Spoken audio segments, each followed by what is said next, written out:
The ruthless desire লেখিকা শ্রাবণী ইয়াসমিন পর্ব ৯। Eden জায়দাতের ঠোঁট নোভার ঠোঁটের খুব কাছে এসেও থমকে গেল। এক অদ্ভুত বৈশাসিক খেলায় মেতেছে সে। নোভার থরথর করে কাঁপতে থাকা শরীরটার দিকে তাকিয়ে তার চোখে মুখে এক ধরনের আদিম তৃপ্তি খেলে গেল। হঠাৎ কোনো কথা না বলেই সে নোভার সরু কোমর দুই হাতে মুষ্টিতে চেপে ধরল এবং এক হ্যাঁচকা টানে তাকে শূন্যে তুলে নিয়ে ক্লাসের শক্ত কাঠের বেঞ্চের ওপর বসিয়ে দিল।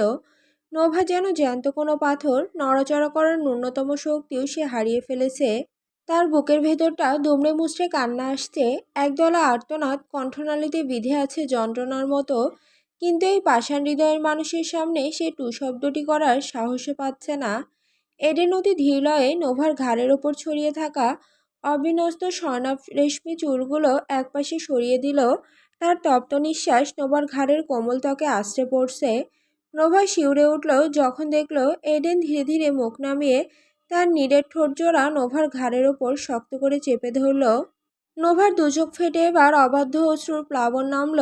সে ঘৃণা আর তীব্র যন্ত্রণায় কাঠের বেঞ্চটা নখ দিয়ে খামচে ধরল। তার অবরুদ্ধ কান্নার শব্দ চাপা শব্দে বেরোচ্ছে। এইডেন নোভার ঘাড়ে একটি গাঢ় চুম্বন দিয়ে সেখানে দাঁত দিয়ে আলতো করে একটি কামড় বসিয়ে দিল। নোভার কানের লতির খুব কাছে মুখ নিয়ে সে ফিসফিস করে নেশালো কণ্ঠে বলল, এখনো পর্যন্ত আমি তোমার প্রতি যথেষ্ট সফট আছি সানশাইন। সেটা কি তোমার ভালো লাগছে না, নাকি আমাকে নিষ্ঠুর হতে বাধ্য করতে চাইছো? নোভা নিজের দাঁত দিয়ে নিজের ঠোঁট এমনভাবে চেপে ধরল যাতে ভেতর থেকে কোনো আর্তনাদ বাইরে বেরিয়ে না আসে। এইডেনের ঠোঁটে সেই চিরচেনা মরণঘাতী বাঁকা হাসি। সে আবারও গম্ভীর মুখে বলল, এখন তোমার সেই বিশেষ অনুরোধ রাখার পালা। একটু আগে তো নিজেই অনেক অনুনয় করলে তোমাকে কিস করার জন্য, তাই তোমার ওই লিপসটা একটু একটু টেস্ট করে দেখবো আমি, ঠিক আছে? নোভার সারা শরীর ঘিন ঘিন করে উঠল। এক তীব্র বমি ভাব তার পাকস্থলী থেকে গলা পর্যন্ত উঠে আসছে। যে লোকটা কয়েক মিনিট আগে কোনো কারণ ছাড়াই কেবল তুচ্ছ অজুহাতে একজন মানুষকে সবার সামনে নৃশংসভাবে জবাই করলো, তার সাথে এখন তাকে ঘনিষ্ঠ হতে হবে, এই ভাবনাটাই তার অস্তিত্বকে বিষিয়ে দিচ্ছে। এডেন যখন নোভার একদম কাছাকাছি চলে এলো, দুজনের মাঝে যখন মাত্র কয়েক মিলিমিটারের ব্যবধান, ঠিক তখনই নোভার নজর পড়ল মেঝেতে পড়ে থাকা সেই নিথর দেহটার দিকে। চোখের কোটরে ছুরি গেঁথে আছে, কালচে রক্ত তলা পাকিয়ে জমাট বেঁধেছে। সেই বীভৎস দৃশ্য দেখা মাত্রই নোভার মস্তিষ্ক আর নিয়ন্ত্রণে রইল না। সে আর সামলাতে পারল না নিজেকে, সজোরে ভকভক করে বমি করে দিল। সেই তরল গিয়ে পড়ল সরাসরি এইডেনের দামি স্যুটের উপর, এমনকি তার গম্ভীর মুখেও সেই সিটে গিয়ে লাগলো। মুহূর্তে ক্লাসরুমের বাতাস যেন বরফ শীতল হয়ে গেল। এইডেনের রাগের পারদ এবার হিমালয় ছাড়িয়ে গেল। এতক্ষণ সে নিজেকে অনেক কষ্টে সংযত রেখেছিল, কিন্তু এই চরম অপমানে তার ভেতরে জানোয়ারটা জেগে উঠল। সে চিৎকার করে ডেকে উঠল, কেনিত, পানির বোতল নিয়ে আয় এখনই। নোহার হাড়মাস এই গর্জনে ভয়ে কাঁপতে শুরু করলো। সামনে কি বিভীষিকা অপেক্ষা করছে তা ভেবেই তার আত্মা শুকিয়ে গেল। কেনিত বিদ্যুৎ গতিতে এক বোতল পানি এনে দিল। এইডেন কোনো কথা না বলে বোতলের মুখ খুলে সেই সর্বগ্রাসীর আগে পুরো পানি নোভার মুখের ওপর ঢালতে শুরু করলো। নোভা শ্বাসরুদ্ধ হয়ে হাত পা ছুড়ে ছটফট করতে লাগলো, কিন্তু পালানোর কোনো পথ ছিল না। এইডেন নোভার চুলের মুঠি এমনভাবে মুচড়ে ধরলো যাতে সে মুখ সরাতে না পারে। পুরো এক বোতল পানির তোড়ে নোভার দম প্রায় আটকে গিয়েছিল। যখন এডেন হাত সরালো, নোভা তখন খাবি খাচ্ছে, মুখটা রক্তিম হয়ে উঠেছে। বড় বড় করে শ্বাস নেওয়ার সেই প্রথম সুযোগটুকু পাওয়ার আগেই এইডেন কোনো ক্ষুধার্ত হিংস্র নেকড়ের মতো নোভার ঠোঁটজোড়া নিজের দাঁত দিয়ে কামড়ে ধরল। নোভা আপ্রাণ চেষ্টা করলো তাকে ধাক্কা দিয়ে সরাতে, কিন্তু এইডেনের ইস্পাত কঠিন শরীরের সামনে সে অতি তুচ্ছ। এই বীভৎস দৃশ্য সইতে না পেরে কেনিত অপরাধীর মতো মাথা নিচু করে মেঝের দিকে তাকিয়ে রইল। এইডেন এমন পৈশাসিক আক্রোশে নোভার ঠোঁটজোড়া কামড়ে ছিঁড়ছে যেন কোনো রক্তপিপাসু ড্রাকুলা তার শিকারের শেষ রক্তবিন্দুটুকু শুষে নিতে এসেছে।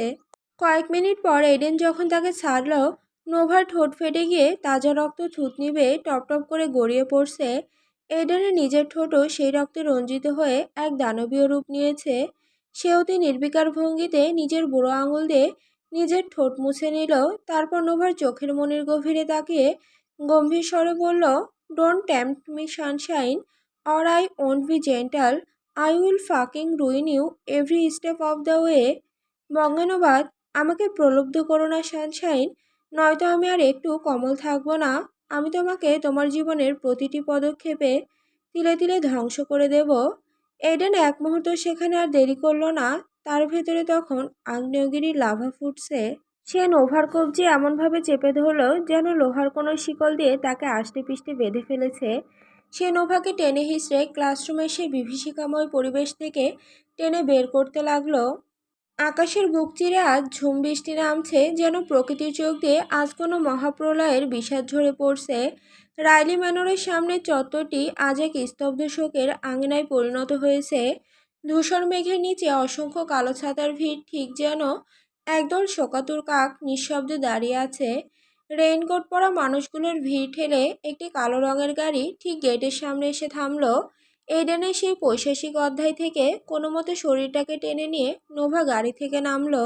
সে নামা মাত্রই গাড়িটি এক মুহূর্ত অপেক্ষা না করে টায়ার ঘষে সাঁই সাঁই শব্দে কুয়াশা আর বৃষ্টির ভেতর মিলিয়ে গেল।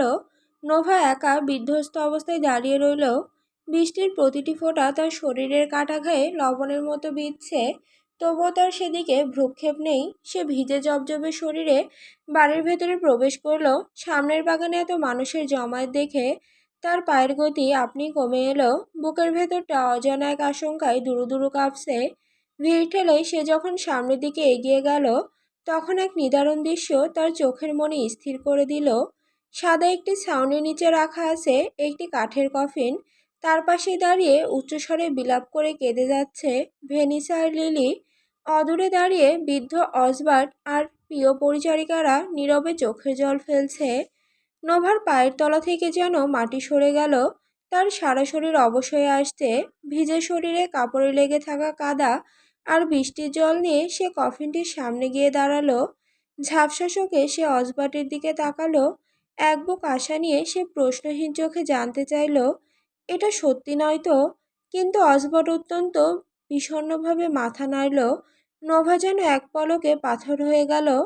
ন্যান্সি রাইলি তার শেষ আশ্রয়টুকু তবে কেড়ে নিল নিষ্ঠুর বিধাতা। কি করে হলো, কখন হলো?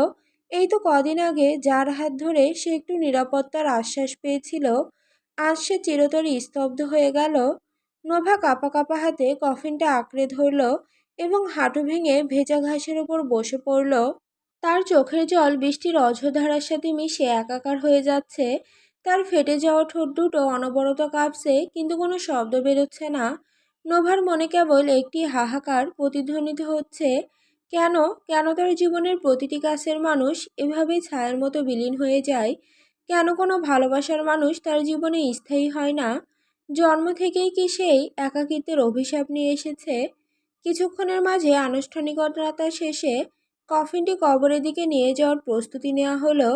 লিলি আর ভেনিসা অঝোর বৃষ্টিতে ভিজতে না চেয়ে বাড়িতেই থেকে গেল। কফিনটি কাঁধে তুলে যখন কবরস্থানের দিকে নিয়ে যাওয়া শুরু হলো, নোভা হঠাৎ এক অদ্ভুত ঘোরের বশে উঠে দাঁড়ালো।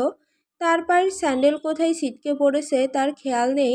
সে নগ্ন পায়ে সেই কফিনের পিছু পিছু দৌড়াতে শুরু করলো। কর্দমাক্ত রাস্তা, কাটা ঝোপ, কোনো কিছুই তাকে আটকাতে পারল না। সে দৌড়ে চলল তার শেষ আশ্রয়টুকুর পেছনে। দাফন শেষে একে একে সবাই চলে গেল। আকাশ তখনও সমানে কেঁদে চলেছে।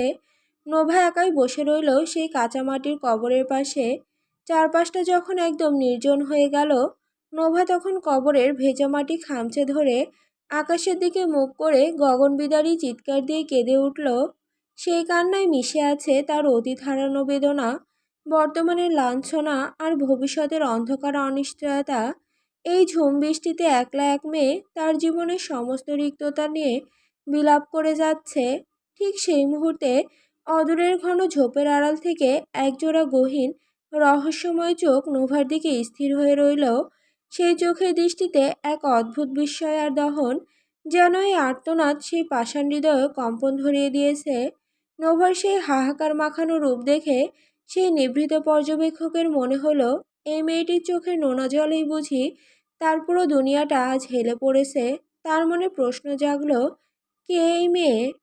শহরের এক অন্ধকার গলির ভেতরে অবস্থিত সেই কুখ্যাত পতিতালয়, চারিদিকে উৎকট মদ্যপান আর সস্তা সুগন্ধির গন্ধ।